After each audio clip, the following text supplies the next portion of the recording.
Telugu Desam party జాతీయ ప్రధాన కార్యదర్శి నారా లోకేష్ చేసినటువంటి యువగలం పాదయాత్ర నేటితో ముగియనుంది కాబట్టి అయితే ఇక్కడ ఏదైతే వడ్లపూడి దగ్గర ఏర్పాటు చేసినటువంటి పైలాన్ ఏదైతే ఉందో దాని ఆవిష్కరణ ఈరోజు జరగబోతుందో దీనికి సంబంధించి మనతో మాట్లాడడానికి మాజీ మంత్రి అదేవిధంగా టీడీపీ సీనియర్ నాయకులు బండారు సత్యనారాయణ గారు మనతో ఉన్నారు. సార్ ఈ విధంగా ఉంది సార్ యువగలం పాదయాత్ర ఏ విధంగా కొనసాగింది అంటే ఈరోజు చివరు అదేవిధంగా 2024 ఎలక్షన్స్లో యువగలం ఎటువంటి పాత్ర పోషించబోతుంది? ఇప్పుడు ఈ యువగలం లోకేష్ గారు ఒక బృహత్తరమైన ఆలోచనతో ప్రజలతో చిన్న వయసులోనే మమేకం కావాలని ప్రజా సమస్యలు తెలుసుకోవాలని ఆయన 400 రోజులు 4000 కిలోమీటర్లు వెళ్ళాలని ఒక యజ్ఞంగా స్టార్ట్ చేస్తే ఈ రాక్షసుడు ఎవరైతే యజ్ఞాన్ని భగ్నం శ్రీరాములు వారి విశ్వామిత్రుడి యజ్ఞాన్ని ఎలా భగ్నం చేస్తారో అదే తీరులో ఈ రాక్షసుడు ఈ జగన్మోహన్ రెడ్డి ఈయన పాదయాత్ర మా గవర్నమెంట్లో చేశాడు, మేము సహకరించాం.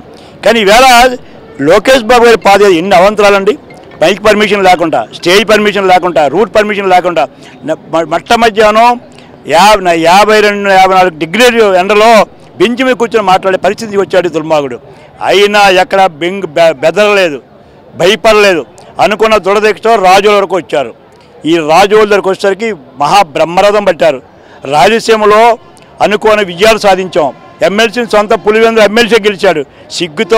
సిగ్గు లేక మరి మా బాసును అరెస్ట్ చేయడం 70 రోజులు అనుకున్నాడు, భగ్నం అయింది. అయినా ఆయన ఒకళ్ళే మళ్ళీ మా అధినాయక చంద్రబాబు గారి పైకి రావడం, ఆ దేవుడి దేవుల ధర్మం జయించడం, పైకి వచ్చారు. అంచేదే మరి ఈవేళ 3112 కిలోమీటర్లు మరి విజయవంతంగా పూర్తి చేసుకొని అదృష్టం ఏంటంటే మా సెంటిమెంట్కి వచ్చారు. ఆ రోజు కూడా శ్రీకాకుళం వెళ్ళవలసిన చంద్రబాబుని అడిగారు. కానీ అనుకోని రీతిలో ఇక్కడ ముగించాం. ఇక్కడ ముగించి మేము ఇంజనీరింగ్ కాలేజీకి వెళ్ళాం, శంకారం పూరించాం, 14 అధికారంలోకి వచ్చాం. మళ్ళా రేపు 20న శంకారం పూరిస్తున్నాం. ఓపీలు కలిపి లోకేష్ గారు ఏ మాట అయితే ఇచ్చారో, ఏ హామీ అయితే ఇచ్చారో, ఏ వర్గానికి ఏం చెప్పారో అవన్నీ కూడా భగవద్గీత మాదిరిగా, ఖురాన్ మాదిరిగా, బైబిల్ మాదిరిగా ఆ దేవుడి దేవలన అవన్నీ పూర్తి చేసి ప్రజలకు రేపు అధికారంలోకి వస్తున్నాం గ్యారంటీ. అయిపోయింది. జగన్మోహన్ రెడ్డి తలుపులు మూసుకుంటున్నాడు, సామాన్లు సర్దుకుంటున్నాడు, బ్యాగులు సర్దుకుంటున్నాడు, ఎక్కడ డబ్బులు వస్తాయో చూస్తున్నాడు. సిగ్నల్స్ వచ్చే అలా పారిపోతున్నారు. ఎవరు పోటీ చేసే లేక ఏదో బదిలీలు చేస్తున్నాడు. ఇక్కడ చెత్త అక్కడ లోకేష్ బాబు చెప్పినట్టు ఇక్కడ చెత్త అక్కడ చెత్త ఇక్కడ వేస్తున్నాడు. అయినా అధికారంలోకి వస్తాం. డెఫినెట్గా లోకేష్ బాబు గారు ఇచ్చిన హామీలన్నీ కూడా రేపు జనసేన తెలుగుదేశం పార్టీ మిత్రపక్షం అధికారంలో అవన్నీ పూర్తి చేస్తాం. నరకాసులు వధ చేసి జనసేన తెలుగుదేశం పార్టీ అధికారంలోకి వస్తున్నాం.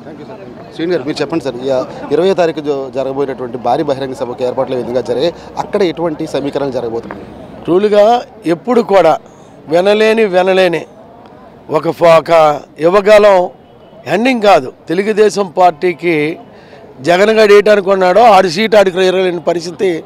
రేపు మీటింగ్ ద్వారాగా ప్రజలకు విజ్ఞప్తి చేస్తున్నది ఏంటంటే తెలుగుదేశం పార్టీ నందమూరి తారక రామారావు దగ్గర నుంచి ఈవేళ మనవడు లోకేష్ బాబు గారి పాదయాత్రలో ఇచ్చే మెసేజ్ ప్రజలకు ఎలా ఉంటుందంటే భవిష్యత్తు తెలుగుదేశందే, ఆ భవిష్యత్తు లోకేష్ ఆలోచనలకు అనుకూలంగా చంద్రబాబు నాయుడు గారు నడిపిస్తారని ఒక విధానంతో, ఒక ఏజెండాతో పవన్ కళ్యాణ్ గారు, చంద్రబాబు నాయుడు గారు ఆ మీటింగ్లో రావడం, ఇది తెలుగుదేశానికి ఎప్పుడు చూపుచూసుకే ఇది మాకు బూస్టు ఇంకా ఇచ్చినట్టు.